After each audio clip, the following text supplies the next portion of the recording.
بھارت پر Canadian وزیر اعظم کے الزام پر بلاول بھٹو زرداری نے رد عمل دیا کہ بھارت اب پوری دنیا کے سامنے بے نقاب ہو چکا ہے۔ بھارت ہمارے ملک میں بھی دہشت گردی میں ملوث ہے۔ سکھ رہنما کے قتل کے واقعے پر عوام اور پیپلز پارٹی کینیڈین عوام کے ساتھ ہیں۔ کینیڈا کے وزیر اعظم نے اپنا پارلیمان میں الزام لگایا کہ بھارت نے ایک کینیڈین شہری کو سکھ کینیڈین شہری کو کینیڈا میں قتل کیا ہے۔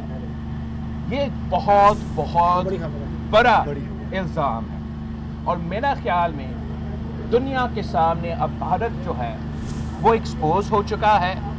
کب تک انٹرنیشنل کمیونٹی اور خاص طور پہ جو ہمارا ویسٹ کے دوست ہیں وہ بھارت کے اس قسم کے واقعات کو اگنور کرتے رہیں گے؟ It is time for the international community to accept that India has become a rogue Hindutva terrorist state.